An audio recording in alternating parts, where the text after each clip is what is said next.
cool because I feel like a lot of battles, a few battles brought it for us.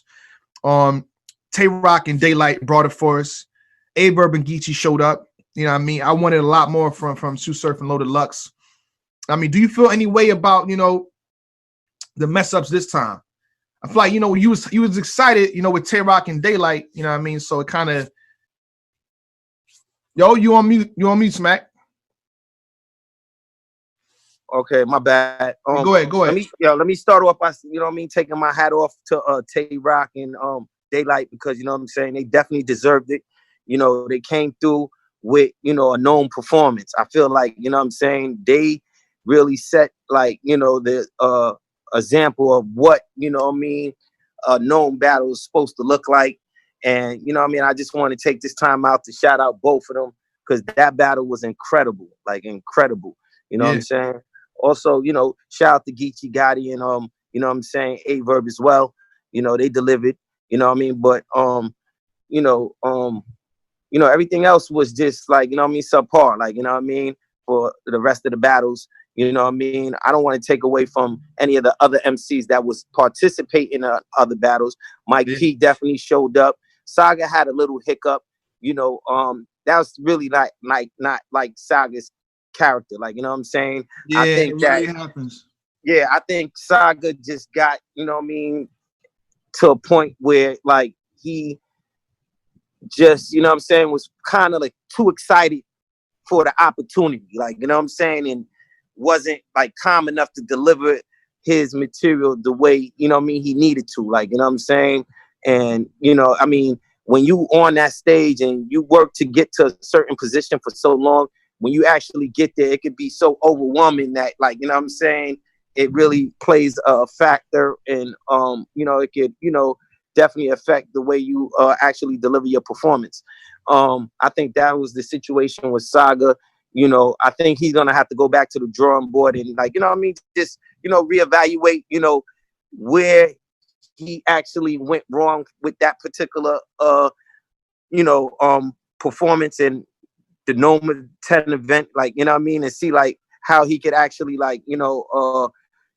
fix that, because that was fast. Yeah, that was his big, that was his look, that was his chance, that was his time. He campaigned to get to, that spot for so long, finally got there, and we didn't see the Saga that we normally see. So, I think that, it's a learning experience for him. He's not one that known to never come unprepared or don't get through his material. So, I'm not gonna really throw him under the bus. It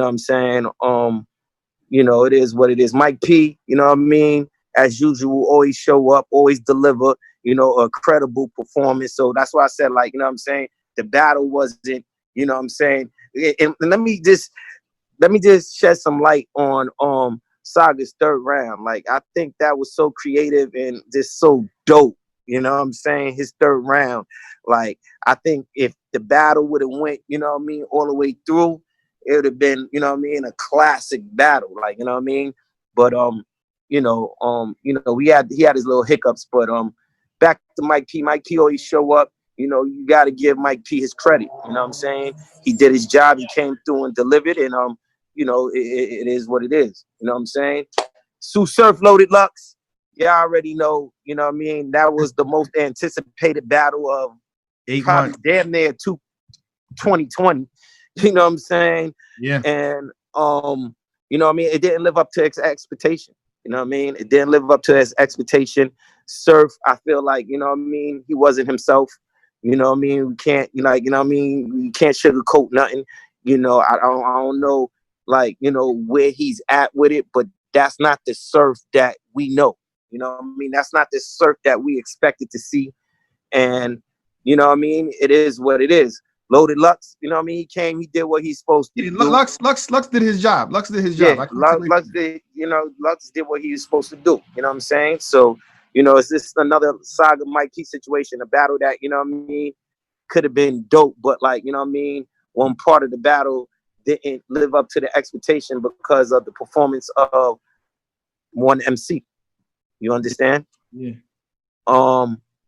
Fonz and Jada Nightwing. 25,000. You know what I mean? I that battle was cool. You know what I'm saying? I wasn't too like impressed with it, but like, you know what I mean? You know, you got to give them a little bit of leeway and slack because they only had 2 weeks of preparation. You know what I mean? When other guys had, you know what I mean? 8 months. I gotta say that. I gotta say that counts. I'm sorry, Smack. I gotta say it. 8 months, bro. Like, what we doing, bro? They had 80% to give like other dudes had months to prepare, and they only had 2 weeks. So I feel like, you know what I mean, if they had more time to actually like, get their material together, I think their performance would have stuck out a little more. But other than that, man, yeah, man, the overall event, man, I'm not content, man. I'm not content. I had to go. I'm in the drawing board right now, and I'm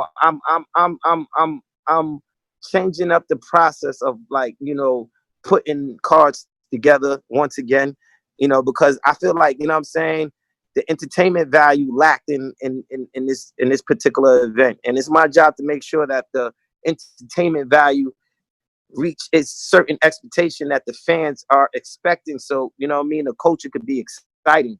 You know what I mean? It's a hard sell now to like, you know what I mean, to sell, a name or a event that, you know what I'm saying, people feel like the MCs ain't gonna come prepared, Yeah. That's a fact. I think the saving grace for Saga is that he has Ultimate Madness too. Like, he can literally bounce back next month. Yeah, definitely. He can bounce back quick as shit.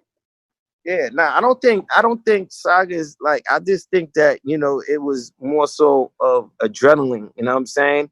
Like, these MCs go through a lot when they stepping on these stages, like, you know what I mean, and performing in front of the world. Like, I mean, but this is what they get paid to do, though. You understand what I'm saying? So, you got to have that in check to be a successful, you know what I mean, battle rapper. But I mean, it is kind of nerve-wracking when you first get up there and you want to make sure that, you deliver your material in a certain way that people's going to appreciate it, and the way you want to deliver it, or the way you prepared to deliver it, and if, one part don't come out and then the second part don't come out right, it just throws off the whole, your whole mentals, you know what I mean? So, it's kind of tough, you know what I mean? But you know what I mean? No excuses though. Here comes What's up, Beasley. Beast? I was gonna say, also, too, you got to give credit to Mike P, because he definitely showed up ready to kill. You know what I mean? So I don't want to take anything away from him. And I also I felt that A-Verb and Geechee had a good battle as well. You know what I mean? I thought that battle was good, but I'm in agreement with you, Smack. It's definitely discussions that we've been having in terms of just making sure that the cards are thorough from top to bottom, and just ensuring the maximum experience for the consumer, But I mean, I definitely think there was some highlights in the event that definitely, was some things that people could appreciate. You know what I mean? Like I said, like Daylight and Rock was incredible. I felt that Geechee and Verb was dope. I thought Mike P was dope. So there's definitely some people who showed up and delivered and did what they were supposed to do. Yeah, absolutely. So like I was saying, like, you know what I'm saying, we got to get the guys that is real hungry, that is real consistent, involved in these cards. Like, you know what I mean, that is going to actually deliver the entertainment value that the fans are expecting moving forward. You understand what I'm saying? So like, there got to be a balance now where, we got to really, evaluate, the performance of these MCs and these battle rappers. Like, what are they delivering? Like, because it can't be no more, coming with 2 rounds and I had 2 good rounds, and you know what I mean? So, you know what I mean? I think I won. Like, nah, man, you getting paid, you getting contracted for 3 rounds. I want 3 rounds. You know what I mean? I don't want 1.5. I don't want 2.5 rounds. I want 3 rounds on what you getting paid for. Like, you know what I mean? You gotta, definitely, like, you know what I mean, take your craft serious, because, you know what I mean, you got the world watching you. You know, I feel like, you know what I'm saying, the fans was like, you know what I mean, felt like, you know, they waited for something that they didn't receive. You understand? And you know, it's our duty, you know what I mean, in a position in a seat that we are in to fix that. So, you know what I mean? There's Me a and the flip team. side. There's a flip side to that too.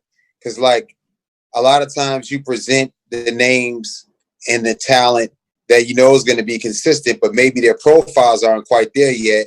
And then the fans complain about the car.